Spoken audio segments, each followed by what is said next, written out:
পুতুলের সূচনা ফাউন্ডেশনে কোটি কোটি টাকা দিয়েছে যেসব ব্যক্তি প্রতিষ্ঠান।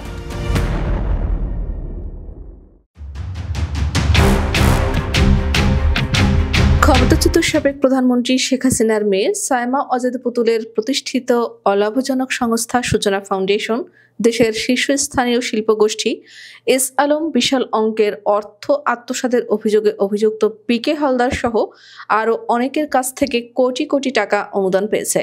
প্রশান্ত কুমার হালদার ওরফে পিকে হালদারের বিরুদ্ধে দেশের বেশ কয়েকটি আর্থিক প্রতিষ্ঠান থেকে কোটি কোটি টাকা আত্মসাতের অভিযোগ রয়েছে।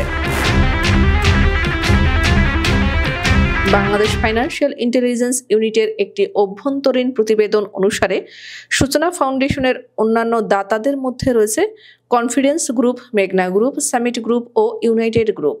প্রতিবেদনটির কপি টিবিএস এর হাতে এসেছে। সন্দেহজনক লেনদেনের জন্য গত বছরের নভেম্বরে সূচনা ফাউন্ডেশনের ব্যাংক হিসাব ফ্রিজ করার আদেশ দেয় বিএফআইইউ। বিএফআইইউ এর প্রতিবেদন অনুসারে সূচনা ফাউন্ডেশনে এখন পর্যন্ত বিভিন্ন উৎস থেকে 179 কোটি টাকা জমা হয়েছে। এর মধ্যে 114 কোটি টাকা ইতিমধ্যে খরচ হয়েছে। বর্তমানে ফাউন্ডেশনের অ্যাকাউন্টে ফ্রিজ হিসেবে আটকে আছে 65 কোটি টাকা। এই ফাউন্ডেশনের টাকা এসেছিল আওয়ামী লীগ ক্ষমতায় থাকাকালীন এস আলমের নিয়ন্ত্রণে থাকা ইসলামী ব্যাংক ও ইউনিয়ন ব্যাংক থেকে।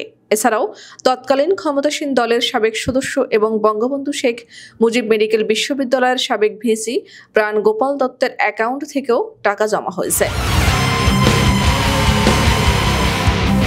অলাভজনক ও স্বেচ্ছাসেবী সংস্থা সূচনা ফাউন্ডেশনের প্রতিষ্ঠা 2014 সালে। সংস্থাটি মানসিক প্রতিবন্ধকতা, স্নায়বিক ব্যাধি, অটিজম ও মানসিক স্বাস্থ্য সমস্যা নিয়ে কাজ করত। সায়মা অজেদ পুতুল এর ট্রাস্টি বোর্ডের প্রতিষ্ঠাতা ও চেয়ারপারসন। বোর্ডে ছিলেন আরও 3 ট্রাস্টি, মাজহারুল মান্নান, মোহাম্মদ শামসুজ্জামান ও জাইন বাড়ি রিজভী। তবে দুর্নীতি দমন কমিশন বলেছে, ওয়াজেদ পুতুলের সূচনা ফাউন্ডেশনের নিবন্ধিত ঠিকানায় গিয়ে তারা অফিসের অস্তিত্ব খুঁজে পায়নি। পুতুল বর্তমানে বিশ্ব স্বাস্থ্য সংস্থার দক্ষিণ পূর্ব এশিয়ার আঞ্চলিক পরিচালক হিসেবে কর্মরত আছেন। গত 5 আগস্ট আওয়ামী লীগ সরকারের পতনের পর পুতুলের বিরুদ্ধে বেশ কয়েকটি মামলা হয়েছে।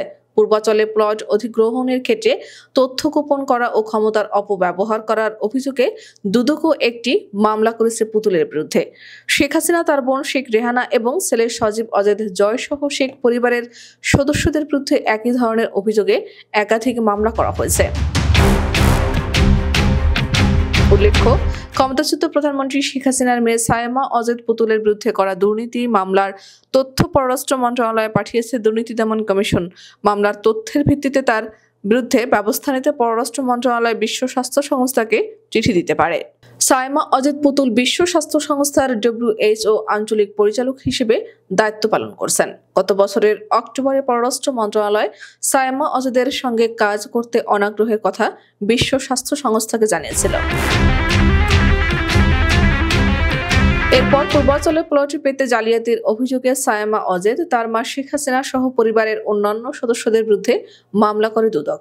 ধারণা করা হচ্ছে, দুদকের দেওয়া মামলার বিবরণের ভিত্তিতে পররাষ্ট্র মন্ত্রণালয় বিশ্ব স্বাস্থ্য সংস্থাকে পুতুলের বিরুদ্ধে ব্যবস্থা নেওয়ার অনুরোধ করতে পারে। 2023 সালের নভেম্বরে সায়মা অজেদ পুতুল দক্ষিণ পূর্ব এশিয়া অঞ্চলের জন্য বিশ্ব স্বাস্থ্য সংস্থার আঞ্চলিক পরিচালক নির্বাচিত হন।